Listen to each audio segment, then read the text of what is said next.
Alright, Bobcat parts. We're going to go over some seal numbers. And when you have a piece of equipment, parts manual, not an operator's manual, but a parts manual is what you need. And we got one when we got this Bobcat. I put it in this book, but the original seal kit is a 650 4959, but that cross references this is the lift cylinder seal kit 650 4959 OEM number. It's also a 6589 831 number. That's what those numbers are. That's what all these numbers are. But the kit I just got in is that from them. So all basically it is an 1.25 inch rod and a 2-inch bore. The outside's a little bit, but the plunger with the bore size is what they go off of. 1.25 inch rod, 2-inch bore. So I bought two from this company, and their part number is something different too. But they were online. I contacted a bunch of people. That don't have a seal in that one. Don't look like the one I put in the other day, like these do. These have a wire spring in here, and that's a swiper seal. So this one might not be as good, but it was 14 bucks versus 17 bucks. But anyway, I've got 3 kits. This is the only old one I got left of that one that has not been opened. So that's original part number and part bag and all that, but that's for the lift cylinder. That's that part number. Now, the bucket cylinder, or tilt cylinder as they call it, is the next page, and the original seal kit in that one, 650 04960. That is for the tilt, or the bucket cylinder. It's shorter. What you need to know is it's a 1-inch rod and a 2-inch bore. The part numbers for it is a lot different. I've got them, I wrote them down because there's so many of them. There's the 650 4960 OEM part number. Another part number is the 6080 3472. And another part number is the 6589 837.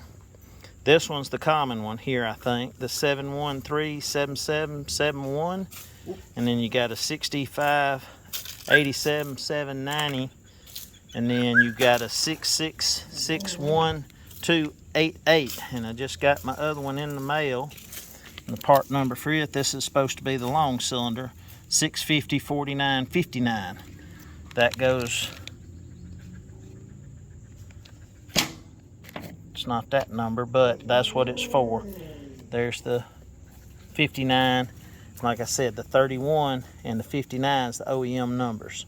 So this one has the 59 on it, and the other ones have the 31. This is from OEM Parts. What is it? It's Reliable Parts, OEM Reliable Parts or something like that off of eBay. But like I said, it's the diameter and the size that matters. So that's on the seal kit. I've got another seal kit that is for the hydrostatic drive. That's completely different. But for the lift cylinders, this one come from the OEM part company too. This is for the tilt, or supposed to be. It said it was for a 700 series Bobcat. It's bigger in diameter. It's not an 1.25 inch bore or 1.25 inch rod, and it is not a 2-inch bore. I kept it because I wasn't going to send it back. The nut's the same. There might be 1 or 2 seals I could use, but anyway, I'm not going to send it back when I spend that kind of money, even though they said it fit the 600 series. It does not. But I bought these a long time ago. There's the part number 6587-790 bucket tilt. These come from a different company, the 650-4960. Different part number, $24 a piece, but these are the bucket. So I got 2 of those plus that, and then here's the older ones I keep just in case. Now, oh boy, I know commented about the swiper here going back down. He mentioned, Mr. Smith did, about putting tape around it to get it to settle down and putting a hose clamp around the tape. That'll get it to settle down a lot quicker. Never even thought about that. I just kind of waited. The carburetor kit for this one, it looks like a Zenith, but it says it's a Walker carburetor. The kit number is a 778-615A. That was a complete kit that had the gaskets and the needle and seat and everything. I still got it in there. I was going to rebuild the carburetor at one time, but it had been built before. Now, the spark plugs, if you run a Champion, and this is for the 4D Wisconsin, you got a 516, which is a D16, but the auto lights that were in it are a 386. The filter, it's a Baldwin hydraulic filter. Filter was $14 in 2017. It's a PT 207-HD10, which is hydraulic. But your books, the main thing, you can get them online. This one we've had with the Bobcat. Now this is the owner's manual. This is what the logo was back then in the 60s. Monroe, which is Clark, at LP, Wisconsin. This is the points and condensers. If you know the distributor, because I used a couple of different distributors, you got an AL 4556P and an AL 111 for the condenser. But maybe these parts might help somebody. Plug wires got replaced.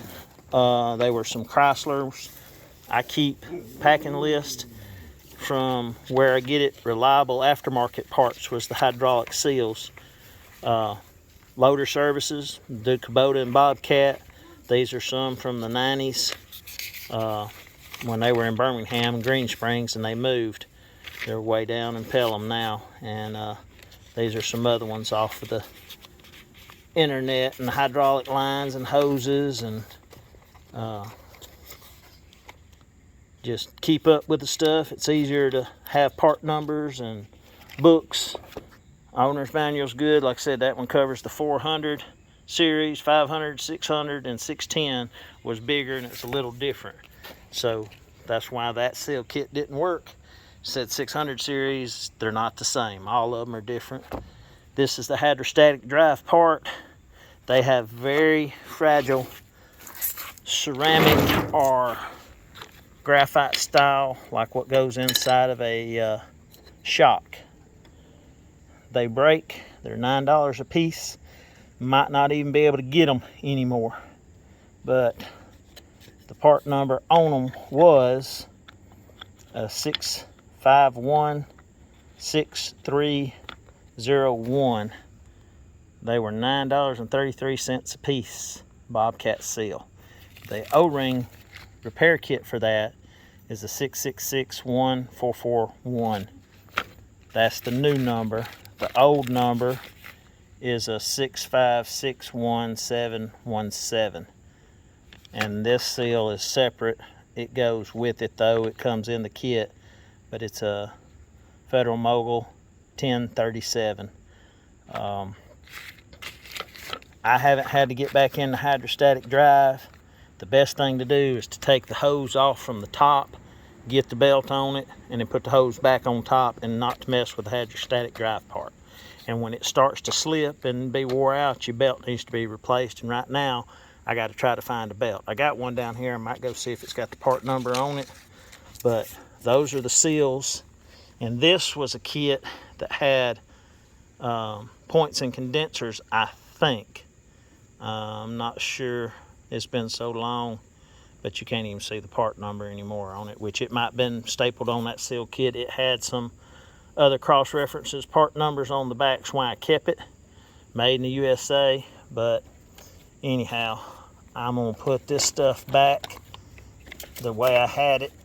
And it's always good to have you a toolbox for your small parts for every piece of equipment you got. That way you don't lose them, they don't get misplaced.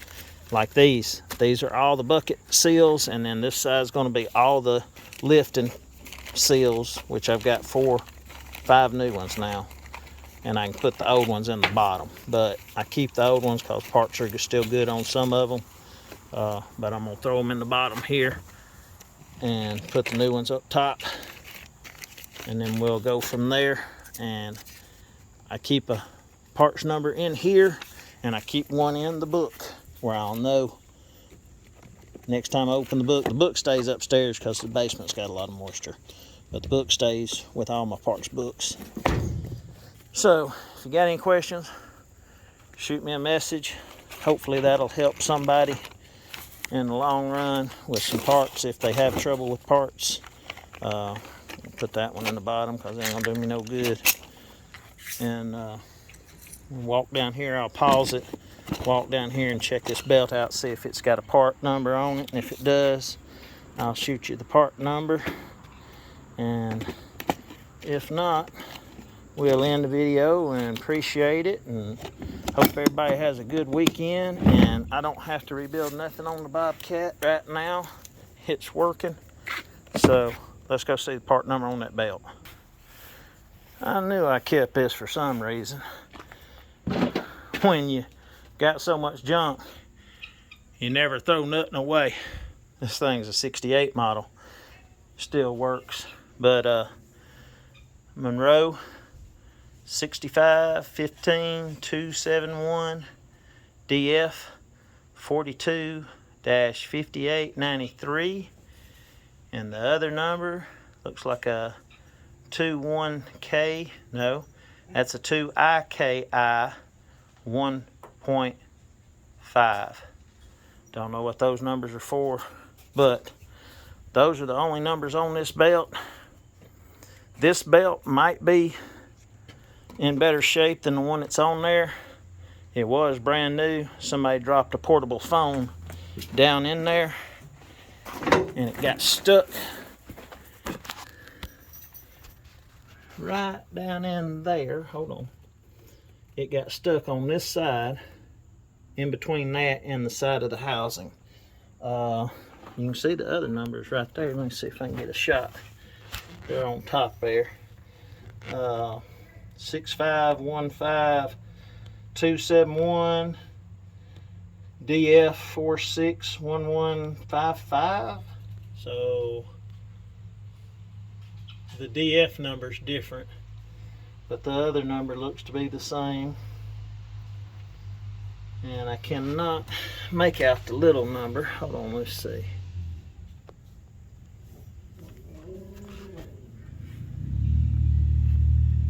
(46-1155) in a 3P25. So there's the top number. Maybe this will help. And this is only the control valve. It's got 3 positions for a third pedal. Some of them have a backhoe attachment or a digger attachment, but I had the stickers remade and the guy couldn't find the original logo. This came from US Steel, but it's a 4D Wisconsin fuel pump. It's got a little lever to bypass because of the pressure, but the carburetor looks like a Zenith, but it might not be. Like I said, I got it wrote down, so it's probably not. But anyhow, hope them part numbers help somebody. That cylinder looks clean because it is clean. I need a new belt. Let's go see if we can find a belt. I won't put one on for a while, but we'll see if we can find one. Appreciate it, everybody. Hope everybody has a good weekend.